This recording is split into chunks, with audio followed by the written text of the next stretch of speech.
Hello students, in today's lecture we are starting our course accounting for the semester 5, chapter number 6, Amalgamation Accounts.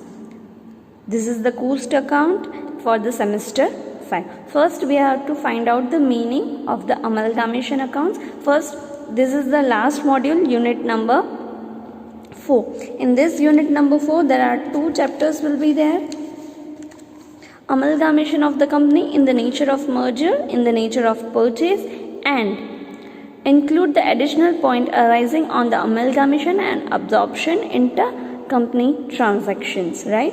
So in this unit there are two chapters will be there, unit number 6, chapter number 6 and unit number 7, that is in the unit number 4. 6 and 7 chapters in the unit number 4 that carrying out 25%. In today's lecture, we are starting with the amalgamation account, then we will know the absorption account. Majority in the examination, they will ask only amalgamation accounts in the nature of mergers, in the option, the nature of purchase.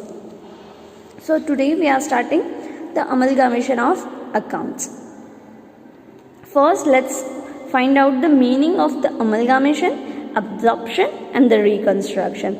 So what do you mean by the amalgamation or amalgamation? When two and more companies carrying on a similar business decide to combine, a new company is formed to take over their business.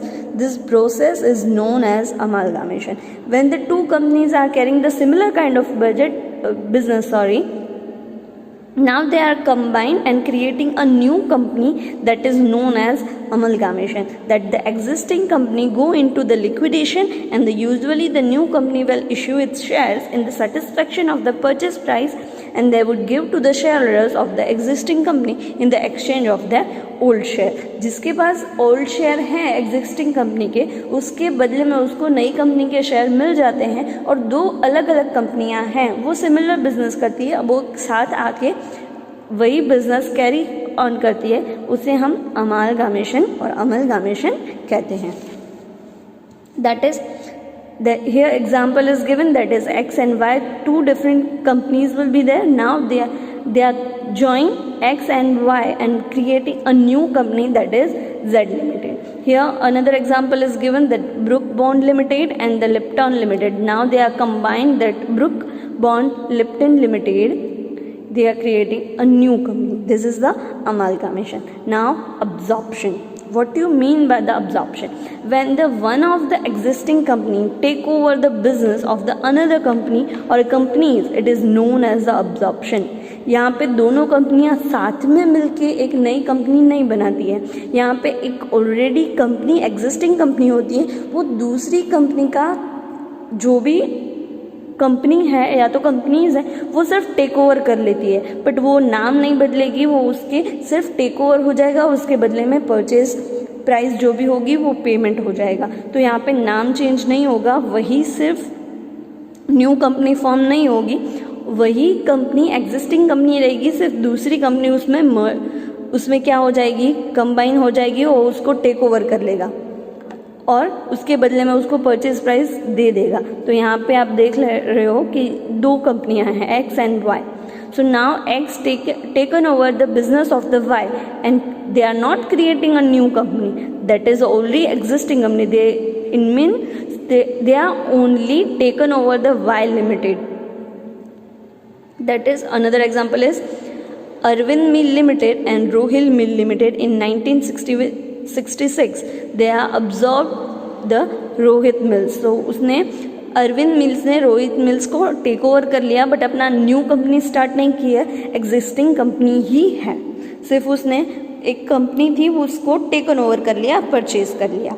तो ये है absorption and अमालगामेशन का difference. यहाँ पे दोनों कंपनियाँ साथ में मिलकर एक नई कंपनी बनाती हैं और यहाँ पे एक कंपनी दूसरी कंपनी को टेक ओवर कर लेती है, बट नाम चेंज नहीं करती, न्यू कंपनी फॉर्म नहीं होती. Now what you mean by the reconstruction? The reconstruction has an altogether different purpose. It undertaken with the viewpoint of the writing of the past losses and recognize the capital structure. There is two types of the reconstruction, internal and external. There is a completely different concept out of the amalgamation and absorption. That is, two types of the reconstruction will be there. The internal reconstruction and the external reconstruction. Internal reconstruction means they will only change in their capital structure and to accumulate the past losses, and they only consider regarding the capital restructuring.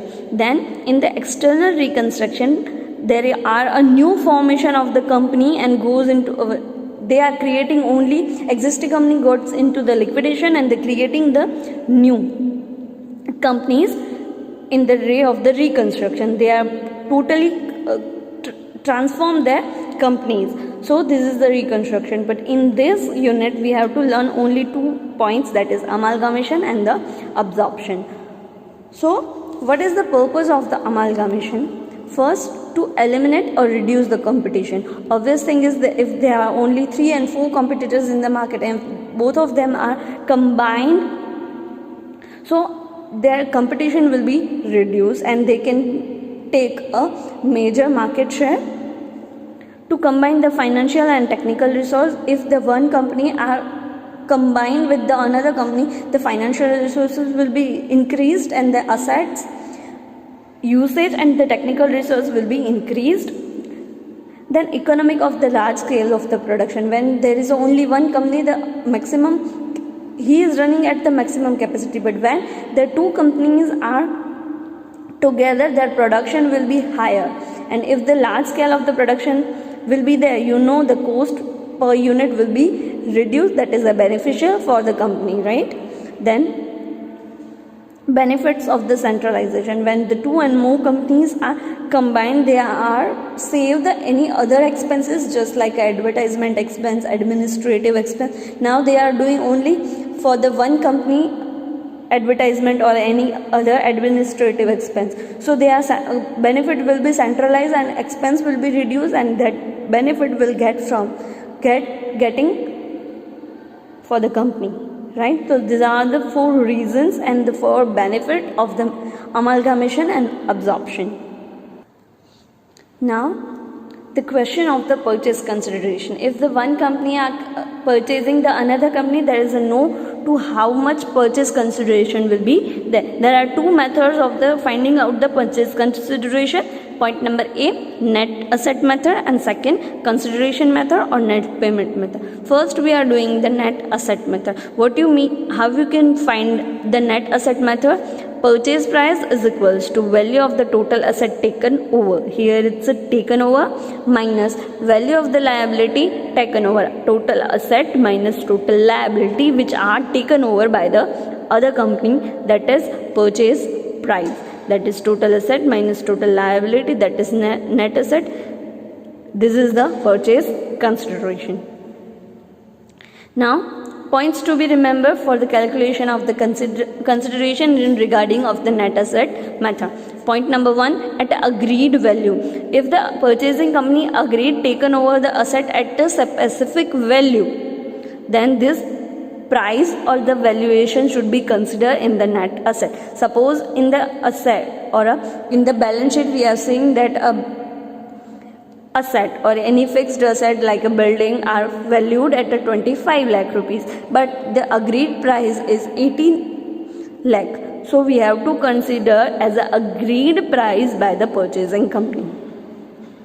Now at a book value, if the example the value which asset or liability are taken over is not mentioned in the specific, then it's taken over at the book value price. So nothing is mentioned regarding their asset or a liability, the book value should be considered as a part of the total asset if they are taken over.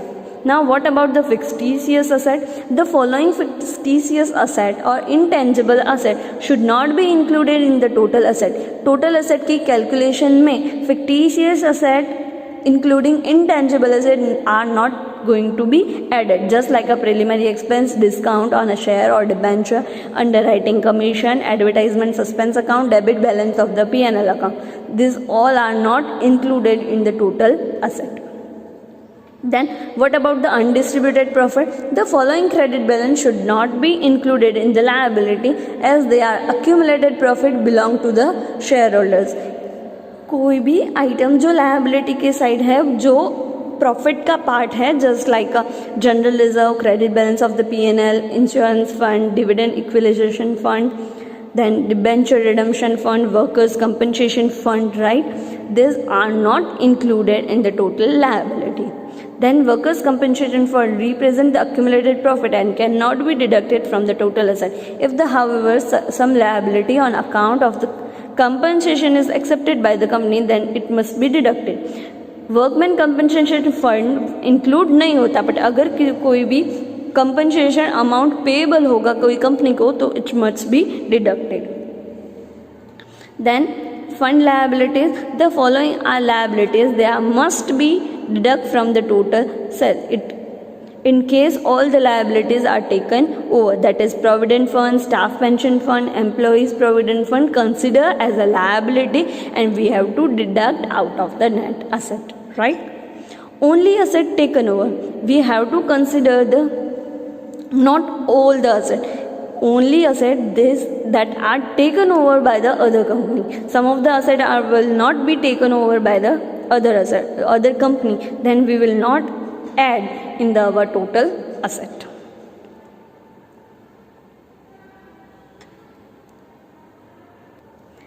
Read carefully whether the purchasing company taken over the whole business or merely all asset. When the only asset are taken over, the liability should not be deducted from the asset for the calculation of the net asset. Moreover, when the whole business is taken over, that means even cash and bank balance also taken over unless they are specially excluded. Understood? These are the points we have to calculate or take in consideration while calculating the net asset method purchase consideration, right? Let's see the illustration number 1 in how we are going to calculate our purchase price. Illustration number 1. A company take over the business of the B company on which the date of the balance sheet of B company as under there is asset and this is the liability.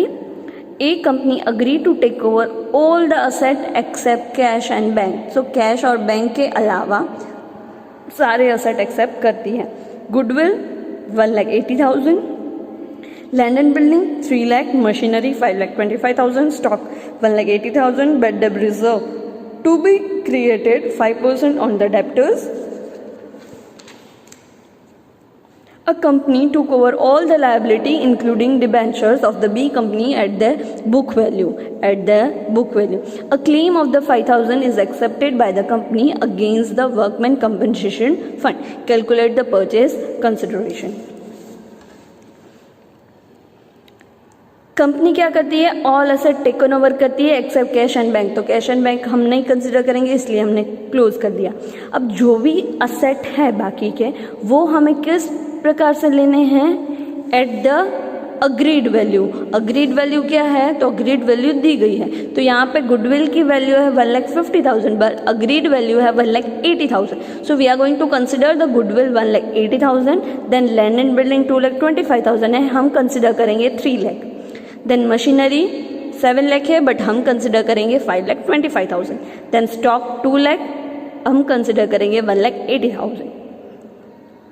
So it is 1,80,000, 3 lakh plus 5,25,000. Now stock 1,80,000 and debenture we have to bad debts. Consider a 5% of the bad debt reserve. So out of 50,000 debtors, 5% should be deducted from the debtors. So debtor is 50,000. 50,000 minus 5%, 2,500 should be deducted, and the net balance is 47,500 for the debtors. Then cash and bank are not taken over. Preliminary expense is fictitious asset, so we will not taken over that. So let's make a total of the total asset. It will come 12,32,500. So total asset की value आई 12,32,500, right. उसमें से हम deduct करेंगे liability, but liability के लिए क्या दिया गया है, a company took all the liability including debenture of the B company at the book value. Book value के साथ में सारी की सारी लायबिलिटी कंसिडर हो जाएगी. तो यहाँ पे स्टार्ट करते हैं. शेयर कैपिटल लायबिलिटी नहीं है, जनरल रिजर्व भी नहीं आएगा. Debentures, yes, debenture 2 lakh rupees, bank overdraft 50,000, workers compensation fund 20,000, sundry creditors 45,000. ये सभी एंट्रीज आ जाएंगे. तो टोटल लायबिलिटीज, उसमें से एक पॉइंट है कि 5,000 रुपीज़ का क्लेम पे करना है. तो 5,000 रुपीज़ का पेमेंट करना है वर्कर्स कंपनसेशन फंड में से. सो टोटल कंपनसेशन फंड 20,000 है, उसमें से क्लेम है 5,000. So total business taken over that is 15,000 rupees. 5,000 we have to only claim कितना है 5,000 रुपीज़ का, 15,000 का क्लेम नहीं है. तो वर्कर्स कंपनसेशन फंड सिर्फ 5,000 ही आएगा. सो debenture 2 lakh rupees, bank overdraft 50,000, workers compensation fund claim, only claim that is 5,000 and the creditors 45,000. Total will be 3 lakh. So out of 12,32,500 we will deduct 3 lakh rupees, that is 9,32,500 is net asset, that is purchase consideration. Now दूसरी method है consideration method. Consideration method में क्या होता है कि जितना भी price consideration, price payment करने के लिए अदर कंपनी डिसाइडेड होती है, वो प्राइस शेयर में पेमेंट कुछ भी किसी में भी हो सकता है. It can paid in the cash और it can paid in the share और any debenture also. So first we have to find out the purchase consideration that are given in the various points. Then we have to find out the net asset of the business, and there is a two possibilities it will be there. If purchase consideration is higher than net asset, it will create a goodwill, but if the purchase consideration is less than the net asset, that is created capital reserve. So as you know, goodwill is equals to purchase consideration minus net asset, and capital reserve will be created if the net asset minus purchase consideration. So this is how we are going to calculate the purchase consideration and the net asset method in the method of the consideration method. This is how we find the purchase consideration in the consideration method. Now we are going to understand what are the accounting entries we have to make in the amalgamation, right? So there are two types of entries in the books of the vendor company, those who are selling, and entries in the books of the purchasing company, that is the company which is purchasing the business. So first we are doing the entry in the books of the vendor company, जो भी both the existing company are selling there and combine creating a new company, right? So this is the vendor company, and in the books of the vendor company the necessary account should be opened just like a realization account. तो vendor की company में जो भी accounting entry होगी उसका process क्या होगा, तो firstly we have to make a necessary account just like a realization account, share holders account, bank और cash account, and purchasing companies account, a new company share और debenture account. This kind of account should be open in the books of the vendor company. Then we have to see that all the asset and liabilities are taken over that which value. Then all the asset and taken over the transfer to the debit side of the realization account, right? So all the assets are going to close and transfer to the realization account, and then similarly all the liability are transferred to the realization account in the credit side. Then if the bank and cash balance is not taken over by the purchasing company, then the cash and bank are opened and the balance transferred to the debit side. अगर उसको cash और bank अगर taken over नहीं करती है purchasing company, तो cash और bank account भी बनाना पड़ेगा और उसका बैलेंस आएगा जो भी लास्ट में, वो हम डेबिट साइड में ट्रांसफ़र करेंगे इनटू द रियलाइजेशन अकाउंट. अगर शेयर कैपिटल में क्या होगा, शेयर कैपिटल का अकाउंट बनेगा, it is close and transfer to the credit side of the share holders account, क्योंकि अल्टीमेटली शेयर होल्डर्स की वो रिस्पॉन्सिबिलिटी, शेयर होल्डर की तरफ से हमारी रिस्पॉन्सिबिलिटी है, तो वो शेयर होल्डर्स में ट्रांसफ़र हो जाएंगे along with the reserve account and also P&L account, credit balance transfer to the credit side of the share holders account. तो ये सारे के सारे क्लोज होके शेयर होल्डर अकाउंट में क्लोज हो जाएंगे। देन परचेज कंसिडरेशन की एंट्रीज क्या होगी? So firstly the purchasing company account is debited and the realisation account credited with the purchase consideration due. तो एंट्री क्या होगी? जो भी परचेज कंपनी अकाउंट डेबिट होगी टू द रियलाइजेशन अकाउंट। आगे आगे जैसे ही हम जनरल एंट्री करेंगे वैसे आपको समझ में आ जाएगा। उसके अलावा जो भी रिमेनिंग एंट्री होगी, जो अगर कोई एसेट टेकन ओवर नहीं हो रहा है या तो कोई भी लायबिलिटी टेकन ओवर नहीं हो रही है, उसकी एंट्री आएगी। देन डिसोल्यूशन एक्सपेंस कई कंपनी पे करती है, उसकी एंट्री आएगी। अब सारी एंट्री हो जाने के बाद रियलाइजेशन अकाउंट क्लोज होता है। तो अगर realisation account is close, the profit and loss transfer to the share holders account. If the profit will be there, the realisation account debited to and share holders account credited. If loss will be there, answer will be reverse. So at the end of all the transaction, the realization account close and transfer to the shareholders account, and finally the shareholders account closed and we are going to pay the either in the share or debenture of the cash of the new company. अगर उसके बदले में हम new company के shares दे सकते हैं, new company के debenture और रिमेनिंग पार्ट कैश में, कोई भी ट्रांजैक्शन अकॉर्डिंग टू द सम होगा उसमें हम फाइनली शेयर होल्डर्स को पे कर देंगे। तो इस तरह से मेथड होगी इन the books of the vendor company. समझ में आया? तो ऐसे ही हर ट्रांजैक्शन की एंट्री होगी। जैसे कोई भी असेट होगा तो असेट क्लोज होगी, कहाँ पे आएगा? रियलाइजेशन अकाउंट में। सिमिलरली लायबिलिटी क्लोज होके रियलाइजेशन अकाउंट में ट्रांसफ़र होगी। ऐसे सारी एक साथ एंट्रियाँ हो जाती हैं। उसके बाद में जो शेयर कैपिटल है, कोई भी रिजर्व अकाउंट है, अक्यूमुलेटेड प्रॉफिट है, वो ट्रांसफ़र होकर शेयर होल्डर्स अकाउंट में आएंगे। और जो भी फिक्टिशियस असेट हैं जैसे कि profit and loss account, debit balance, preliminary expense, discount on a share, वो भी शेयर होल्डर्स अकाउंट में जाएंगे। And ultimately they are purchase consideration price is also mentioned in the realization account, and at the end of realization account we are going to close it and transfer to the shareholders, and in the shareholders account we are going to pay in the new company share, equity, whatever will be there. So let's see the format. This is the realization account, that is sundry asset, all the assets, then sundry liabilities, all the liabilities. If the liquidity expense are paid by the vendor company, then cash or bank account, liquidation expense. If the any asset are sold, either it's a loss or either it's a profit. So asset are sold and we earn the profit, so profit will be transferred to the realization account, and loss कोई भी हो सकता है, profit हो या loss हो, realisation account में आएगा। तो ऐसे रियलाइजेशन अकाउंट बनेगा।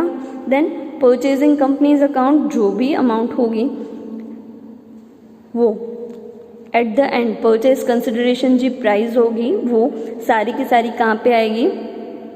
ट्रांसफ़र होगी रियलाइजेशन अकाउंट में, और रियलाइजेशन की अकाउंट परचेज प्राइस यहाँ पे आएगी, और जिस प्रकार से हमें पेमेंट करना होगा वो यहाँ पे आएगा। कैश में पेमेंट होगा तो कैश में, शेयर में होगा तो शेयर में, प्रेफरेंस शेयर या डिबेंचर किसी में भी पेमेंट होगा वो परचेसिंग कंपनी का इस तरह से आएगा। That is purchase price and how we are going to pay it. Ultimately all the other just like a share capital or accumulated profit transferred to the shareholders account, and the fictitious asset transferred to the equity shareholder account in a debit side, and we are going to pay the purchasing company's account. These are the way we have to transfer it to the equity shareholders, and then we will close the three of the account: realization account, purchase company account, equity shareholders account. Right? and practical sums are regarding the amalgamation accounts we are doing in our next lecture. Thank you.